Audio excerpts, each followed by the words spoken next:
Hare Krishna, Hare Krishna, Krishna Krishna, Hare Hare, Hare Rama, Hare Rama, Rama Rama, Hare Hare.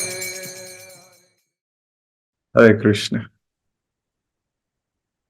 जय जय श्री चैतन्य, जय हो नित्यानंदा, जय अद्वैत चंद्र, जय गौर भक्त वृंदा। जय जय श्री चैतन्य, जय हो नित्यानंदा, जय अद्वैत चंद्र, जय गौर भक्त वृंदा। जय जय श्री चैतन्य, जय हो नित्यानंदा, जय अद्वैत चंद्र, जय गौर भक्त वृंदा। हरे कृष्ण। आप सभी भक्तों का बहुत बहुत हार्दिक स्वागत। हम लोग पढ़ रहे हैं श्री चैतन्य भागवत, श्रील वृंदावन दास ठाकुर द्वारा रचित अद्भुत ग्रंथ। भक्तों के बीच का परस्पर संबंध, भक्त का भगवान के साथ परस्पर संबंध, इन संबंधों के बीच का आदान प्रदान, प्रेम भरा व्यवहार, गहरा रहस्य उस आदान प्रदान के पीछे, और किस प्रकार हर परिस्थिति में दिव्य आनंद का सागर, हर एक एक्टिविटी दिव्य, हर एक एक्टिविटी के पीछे का जो भाव सौंदर्य है वो भी दिव्य। और अब ये रिश्ते संभालता, रिश्ते बचाता, रिश्तों को और प्रगाढ़ करता हुआ ग्रंथ, एक वैष्णव का दूसरे वैष्णव से, एक वैष्णव का अपने गुरु से, और इन सब का भगवान से क्या दिव्य संबंध होना चाहिए, या होता था या होता है, इन सब पर ज्ञान प्रकाश डालता हुआ यह अद्भुत ग्रंथ। कल हमने पढ़ा कि नित्यानंद प्रभु और श्रीपाद माधवेंद्रपुरी, ये शिष्य और गुरु का दिव्य मिलन हो रहा है, और दोनों एक दूसरे को पाकर धन्य महसूस कर रहे हैं। ऐसा नहीं कि केवल शिष्य धन्य है, गुरु भी धन्य हो रहा है, और दोनों के बीच में कुछ सुध बुध भी नहीं रही। एक दूसरे को देखते देखते आंखों से आंसू बहने लगे, आंसू जमीन पर टपकने लगे, जमीन भी धन्य हो गई। फिर इन्होंने एक दूसरे का गाढ़ आलिंगन किया। आसपास जितने भक्त थे वो इसको देख के कि हमारे गुरुदेव किसी नए व्यक्ति के प्रति इतने आसक्त प्रतीत होते हैं, शिष्यों की भी आसक्ति उस व्यक्ति के लिए यानी नित्यानंद प्रभु के लिए बढ़ गई। कई दिन तक ये दोनों बैठ के चर्चा करते रहे, और जितना मिलते उतनी ही उनकी तृष्णा बढ़ती गई। जितना मिलते हैं उतनी ही मिलने की इच्छा और बढ़ती गई, तृष्णा और बढ़ती गई। ये दिव्यता है। प्रबोधानंद सरस्वती महाराज लिखते हैं, यानी कि गोपाल भट्ट के गुरुदेव, वो बोलते हैं जैसे अन्न और भूख, ये परस्पर एक दूसरे को काटते हैं, परस्पर एक दूसरे को समाप्त करते हैं। पेट में जितनी भूख हो, अन्न पेट में जाता है तो भूख को काट देता है, भूख को समाप्त कर देता है। और जितनी ज्यादा भूख हो, वो भूख अन्न को भी पचा जाती है, अन्न को भी काट देती है। यानी कि अन्न और भूख ये परस्पर एक दूसरे को समाप्त कर देते हैं। अन्न खाया तो भूख समाप्त, भूख इतनी लगी हो तो जितना मर्जी अन्न समाप्त। लेकिन वैष्णवों से एक दूसरे का जो मिलन है कि तृष्णा है, ये जितना मिलो उतनी बढ़ती जाती है, ये समाप्त नहीं होती, ये बढ़ जाती है। एक भक्त अपने गुरु से मिलता है तो उसकी तृष्णा खत्म नहीं होती, जितना मिलता है और मिलने की इच्छा जागृत होती रहती है। तो अन्न और भूख एक दूसरे को काटती, इस मटेरियल जगत में बाकी चीजें एक दूसरे को काटती हैं, लेकिन प्रेम एक ऐसा बंधन है, जितना मिलो उतना अधिक मिलने की लालसा बन जाती है। तो इधर एक दूसरे के संग करने की तृष्णा बढ़ती चली गई, जितना मिल रहे हैं उतना और संग करने की तृष्णा हो रही है। बॉडीली कॉन्शियसनेस का व्यक्ति एक बार, दो बार, चार बार, 20 बार, 25 बार, उसके बाद सैचुरेट हो जाता है, हो गया। क्यों? क्योंकि वो शारीरिक प्लेटफॉर्म पर है। लेकिन आध्यात्मिक प्लेटफॉर्म पे अगर आ गए हो, समझना है अपने आप को, तो एक और थर्मामीटर चेक करो ताप अपना। ये मिलने की तृष्णा जितना मिलोगे उतनी बढ़ रही है कि नहीं? अगर नहीं बढ़ रही तो अभी भी हम भौतिक प्लेटफॉर्म पर ही हैं। अभी तक हमने वो प्रेम को स्पर्श नहीं किया है, क्योंकि प्रेम को स्पर्श करते ही ये जो मिलना है, ये अगर एक भी दिन नहीं मिले तो ऐसा लगेगा जीवन से कुछ घट गया है, जीवन से कुछ घट गया है। तो दोनों की तृष्णा बढ़ती चली गई। तो अभी हम यहीं से आगे पढ़ेंगे, पहले मंगलाचरण करके आज की क्लास को फिर आगे बढ़ाएंगे। ओम अज्ञान तिमिरांधस्य ज्ञानंजनशलाकया चक्षुरुन्मीलितं येन तस्मै श्रीगुरुवे नमः। श्रीचैतन्यमनोभीष्टं स्थापितं येन भूतले स्वयं रूप कदा मह्यं ददाति स्वपदान्तिकम्। वन्देऽहं श्रीगुरु श्रीयुतपदकमलं श्रीगुरुन् वैष्णवांश्च श्रीरूपं साग्रजातं सहगण रघुनाथान्वितं तं सजीवम् सावधेतं सावधूतं परिजन सहितं कृष्ण चैतन्य देवं श्री राधा कृष्ण पादान सगन ललिता श्री विशाखान्वितांश्च। हे कृष्ण करुणा सिंधु दीनबंधु जगतपते गोपेश गोपिका कांता राधा कांता नमोस्तुते। तप्त कांचन गौरांगी राधे वृंदावनेश्वरी वृषभानुसुते देवी प्रणमामि हरिप्रिये। वाञ्छा कल्पतरुभ्यश्च कृपा सिन्धुभ्य एव च पतितानां पावनेभ्यो वैष्णवेभ्यो नमो नमः। जय श्री कृष्ण चैतन्य प्रभु नित्यानंद श्री अद्वैत गदाधर श्रीवासदि गौर भक्त वृंद। हरे कृष्ण कृष्ण कृष्ण हरे हरे, हरे राम राम राम हरे हरे। हरे कृष्ण। दिन रात माधवेंद्रपुरी कृष्ण प्रेम में मदमत्त रहते। एक क्षण वे हंसते, दूसरे क्षण रोने लगते और कभी कभी जोर से चिल्ला उठते। नित्यानंद प्रभु भी इसी प्रकार कृष्ण प्रेम में मदमत रहते, चलते चलते अक्सर लड़खड़ा जाते और हंसते हुए अट्टहास करते।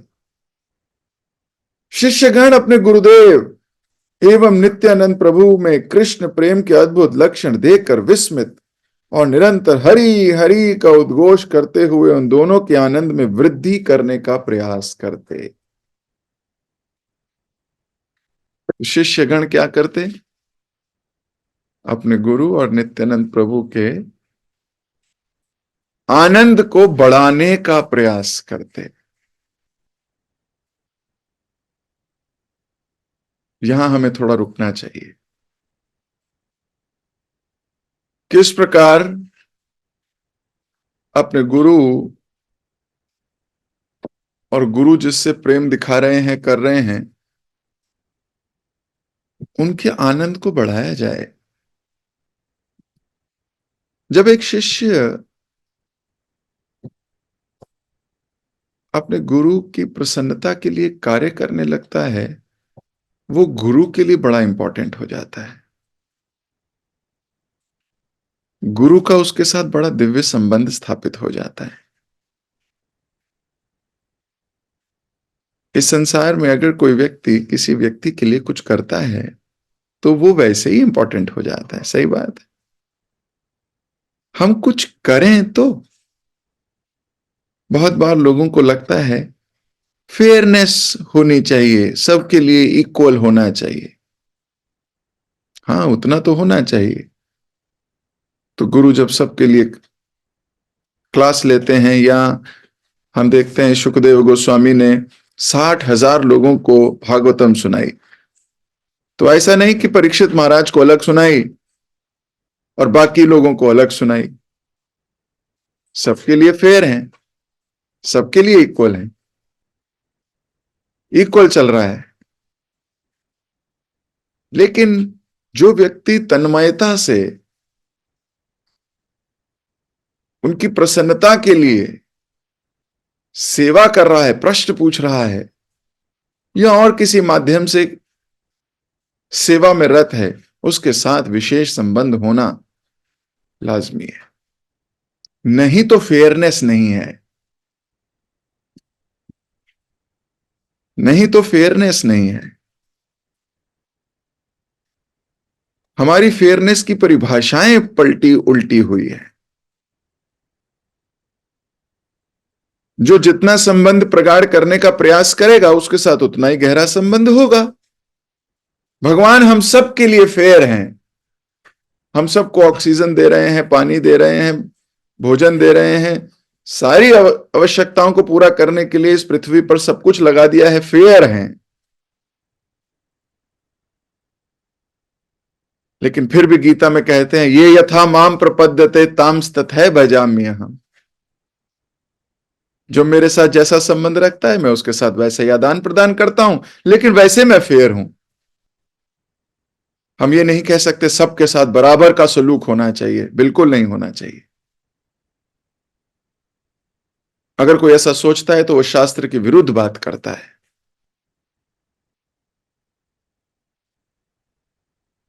कुछ चीजें कॉमन होनी चाहिए, कॉमन टू ऑल, वो फेयरनेस है।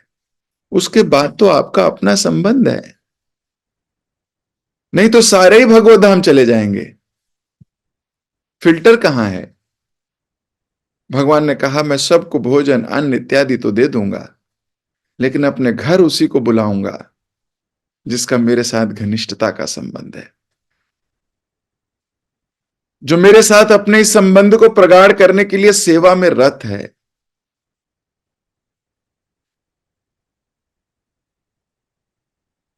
ये फेयरनेस है। फेयरनेस का दृष्टिकोण बदलना होगा।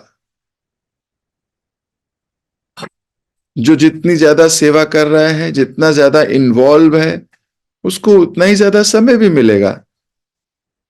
ये लाजमी है, यही फेयरनेस है। पर हमारी भौतिक बुद्धि कहती है मैं तो बहुत कर रहा हूं। हम अपने से बाहर आए ही नहीं तो क्या जाने हम क्या कर रहे हैं। अभी तो हमने दूसरों के कार्यों को देखा ही नहीं। प्रहलाद महाराज की कथा ना पढ़ते तो लगता हम ही करते हैं सब। ध्रुव महाराज की कथा ना होती तो लगता हमारी तपस्या सबसे बड़ी है।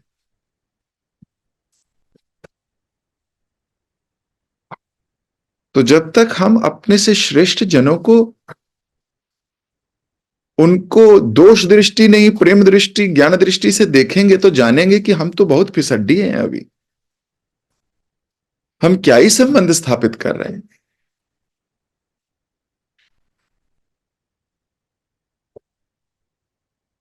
भगवान से दिव्य संबंध स्थापित करने के लिए क्या कर पा रहे? अरे नींद तो त्याग नहीं पा रहे, कंबल तो छोड़ नहीं पा रहे, क्या उन भगवान को प्राप्त करने की बात करते हैं? अपना कंफर्ट जोन तो छोड़ नहीं पा रहे। घर में ही मिल जाए प्रभु जी सेवाएं, बाहर ना जाना पड़े, क्लास भी ऑनलाइन ही होती रहे, बाहर ना जाना पड़े। अभी तो हम अपना कंफर्ट जोन ही नहीं छोड़ पा रहे और भगवान को बोलते हैं फेयरली हम बहुत सेवा कर रहे हैं आपकी, माला करते हैं आपको, भोग लगाते हैं आपको, आपका शास्त्र पढ़ते हैं हम, लेकिन इनसे कुछ नहीं होने वाला जब तक कोई प्रैक्टिकल हम सेवा ना करना शुरू करें, परस्पर संबंध ना हो भगवान के साथ।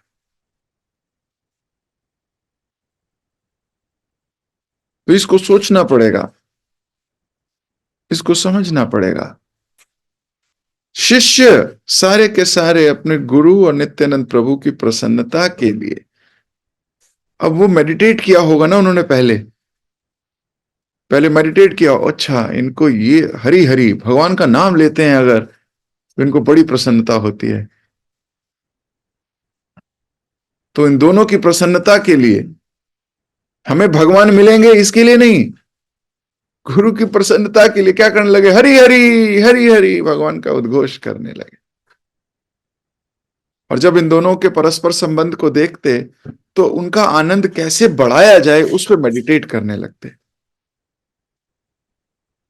तो हम, मुझे भी इस पर मेडिटेट करना चाहिए कि मैं अपने सीनियर्स की प्रसन्नता के लिए क्या कर रहा हूं। What is the practical service I am rendering to them? Beautiful, very nice. दिव्य प्रेम में अंतर्लीन प्रत्येक व्यक्ति कुछ समय के लिए अपनी सुध बुद्ध खो बैठा। आसपास क्या हो रहा है किसी को भान नहीं था।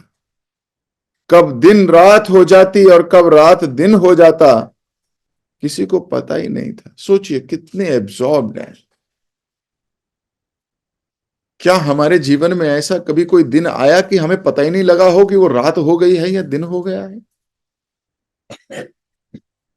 क्या कोई एक दिन आपको याद है अपनी लंबी जीवन काल में जिसमें हमें पता ही नहीं लगा हो रात हो गई है क्या, दिन हो गया है क्या? मालूम नहीं।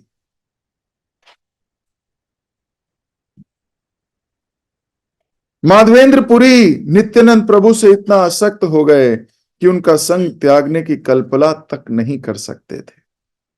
तो गुरु अपने शिष्य से आसक्त हो गए, जबकि गुरु वैरागी होता है, उसको अपने शिष्य से भी ज्यादा आसक्ति नहीं होनी चाहिए। लेकिन जब शिष्य परम परमेश्वर भगवान हो, बड़े प्रिंसिपल के लिए छोटा प्रिंसिपल तोड़ा जा सकता है। जब वो परम पुरुषोत्तम भगवान ही हो तो फिर क्या रूल और क्या रेगुलेशन? वैदिक भक्ति रूल्स रेगुलेशंस को मानती है, लेकिन जब व्यक्ति वैदिक भक्ति से आगे बढ़ जाता है, रागानुगा की स्टेज तक पहुंच जाता है, उस पर कोई नियम कानून नहीं लगते। हम कभी ये ना सोचे कि हम रागानुगा की स्टेज तक आ गए हैं, हमारे पर भी नियम नहीं लगते। ये बहुत भयंकर अपराध हो जाएगा। जो रागानुगा भक्त है वो तो अपने शरीर से भी आसक्त नहीं होता, उसको तो अपने शरीर की सुध बुद्धि नहीं है। वो तो एक डोना छाछ में अपनी जिंदगी बिता लेता है। हमें तो सुबह अलग चाहिए, दोपहर को अलग भोजन चाहिए, शाम को अलग भोजन चाहिए। नहीं मिले तो क्या होता है, घर वालों को इधर उधर सबके ऊपर क्रोध वितरण होने लगता है। और हमारे आचार्यगण रागुनुगा की स्टेज में जो हैं, एक डोना छाछ में जिंदगी बिता लेते हैं। ये भी नहीं पूछते नमक है कि नहीं, चीनी है कि नहीं। और सिर्फ इतना ही नहीं, एक डोना छाछ और रोज गिरिराज जी की परिक्रमा, रोज। हम तो गिरिराज जी की परिक्रमा करते करते भी 4 बार गन्ने का जूस पीने का ख्वाहिश रखते हैं। छाछ तो छोड़ो, परिक्रमा कर रहे होते हैं, गन्ने की ठेली आती है तो सबकी नजरें मेरे पे आ जाती हैं, प्रभु जी पिलाएंगे क्या।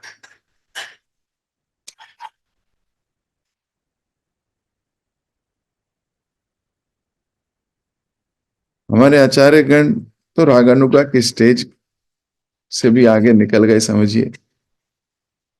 तो हम अभी ऐसी नौटंकी नहीं कर सकते कि हम रागानुगा की स्टेज तक आ गए। हम गन्ने के जूस पे ठीक हैं। हम वैदिक भक्त हैं अभी। धीरे धीरे गाढ़ा अनुराग होगा। अगर हमने अपने मन की ट्रेनिंग और येन केन प्रकार भक्तों का संग को पकड़ के रखा, बहुत दिन ऐसे आएंगे जिसमें संग छोड़ने का भी मूड बना लोगे। बहुत दिन ऐसे आएंगे जिसमें संग में कष्ट प्रतीत होने लगेगा। कई दिन ऐसे हो सकते हैं, उस दिन मेरी इस बात को याद रखना, इस संसार में सारी फीलिंग्स टेम्पररी हैं। वो वाली फीलिंग को भी टेम्पररी मानकर लांग जाना। अपने मन के विकारों को मत पकड़ना। तब भी संग में रहना, तब भी संग में रहना।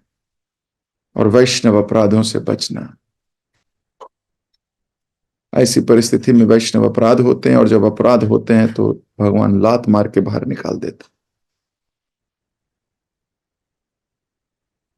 तो यहां माधवेंद्रपुरी पूरी तरह अपने शिष्य से आसक्त हो गए। नित्यानंद प्रभु का संग छोड़ने का सोच भी नहीं सकते। कुछ दिन एक दूसरे की संगति में बिताकर माधवेंद्रपुरी ने नित्यानंद प्रभु से विदा ली।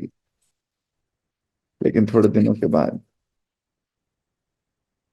प्रचारक का धर्म है, परिव्राज का आचार्य है माधवेंद्रपुरी, एक जगह पे ज्यादा दिन नहीं ठहरते। अपने आनंद का नहीं, जगत के कल्याण का सोचते हैं। तो निकल पड़े वहां से। निताई सेतु बंद की ओर निकल गए। यहीं से भगवान राम सागर पार करके लंका गए थे। अंततः अनेक तीर्थ स्थानों की यात्रा करते हुए वे जगन्नाथपुरी पहुंचे। अभी नित्यानंद प्रभु जगन्नाथपुरी पहुंचे। नित्यानंद प्रभु ने पुरुषोत्तम क्षेत्र जगन्नाथपुरी में प्रवेश किया।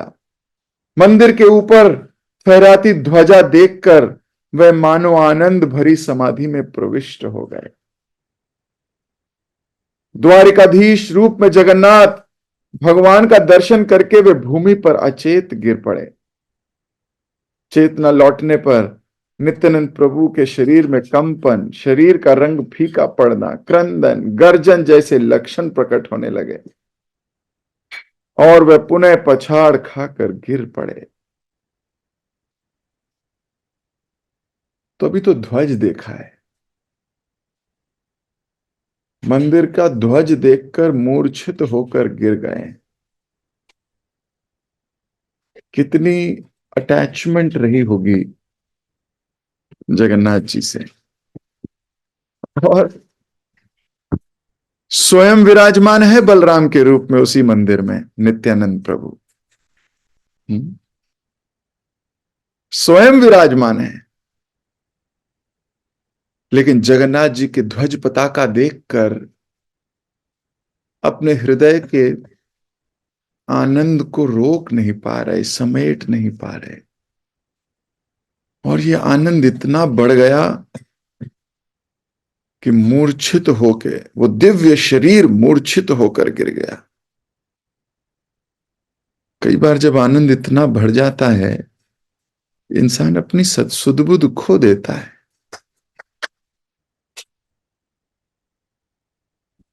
इतने खुश कि बेहोश हो गए।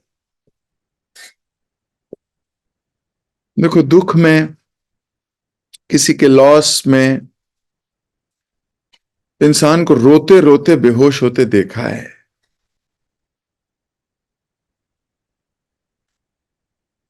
लेकिन खुशी के आनंद में आप देखोगे, कोई भक्त अगर बहुत खुश है, आनंद में है भगवान की भक्ति करते हुए, उस दिन वो अलग ही दिखता है, दिव्य।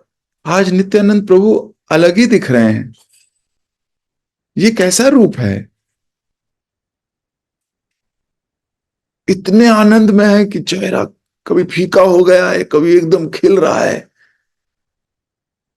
वो क्या कर रहे हैं उन्हें खुद ही नहीं होश।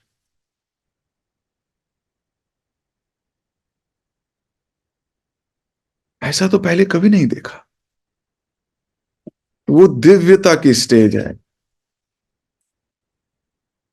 वो ऐसी दिव्य स्टेज में नित्यानंद प्रभु अभी अपने आप को संभाल ही नहीं पा रहे। कई बार हमें पता ही नहीं होता, उसने दिव्यता की स्टेज को, उस टेस्ट को स्वीकार कर रहे होते हैं कि पता ही नहीं आसपास क्या हो रहा है। पता ही नहीं, शरीर थक गया है, टूट गया है, ये हो रहा है, वो आसपास कौन देख रहा है, कौन नहीं देख रहा, कैसे देख रहा है, हो ही सुध बुध नहीं। अभी तो ध्वज पताका देखी है।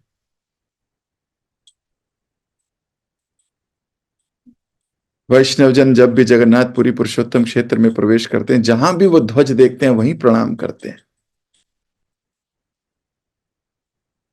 जहां भी ध्वज देखेंगे, जहां से दिखने लगे,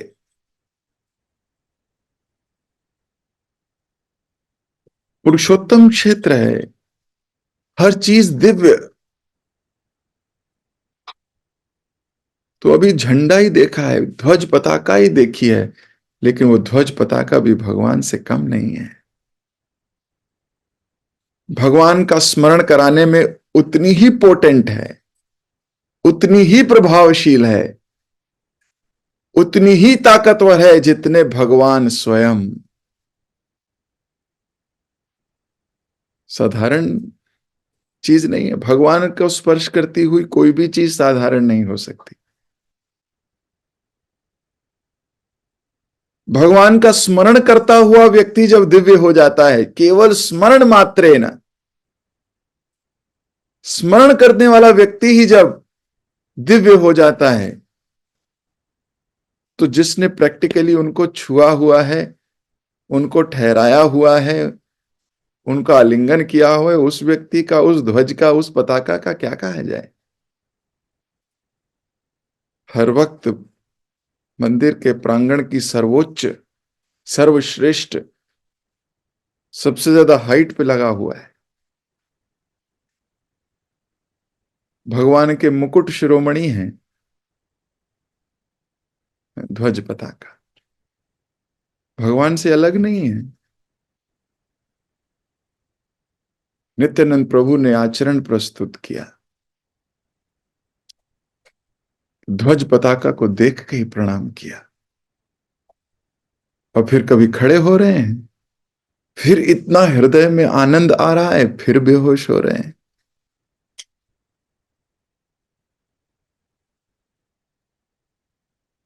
आसपास लोग देखने वाले बड़े विस्मयी पोजीशन में आ चुके हैं।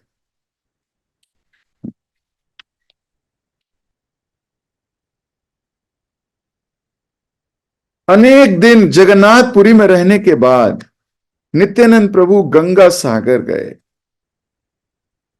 और वहां से उन्होंने पुनः मथुरा की यात्रा की। वृंदावन में रहते हुए वे पूरी तरह श्री कृष्ण के विचारों में तल्लीन थे। ना दिस इज इंपॉर्टेंट। व्यक्ति कहीं भी रहे, अगर वो कृष्ण के विचारों में तल्लीन है तो वो वास्तव में वृंदावन में ही है। अगर वृंदावन में रहे लेकिन उसका मन दिल्ली, मुंबई, दुबई, मलेशिया इधर उधर भटक रहा है, तो वो वृंदावन में है नहीं। और वहीं कोई व्यक्ति दिल्ली, मुंबई, दुबई, मलेशिया में रहता है लेकिन उसका हृदय वृंदावन में ही है, कृष्ण की लीलाओं में तल्लीन है, तो वह वृंदावन में ही है। शिल प्रभुपाद जी 70 वर्ष की आयु में वृंदावन छोड़ के पूरे जगत को वृंदावन बनाने निकल गए। पूरे जगत को वृंदावन बना डाला। जहां जहां गए वहां वहां शुद्ध भक्ति प्रचार केंद्र खोल दिए। जहां जहां गए भगवान की असीमित कृपा है कि हर देश में, हर प्रदेश में भगवान का विजय पताका लहराते हुए गए।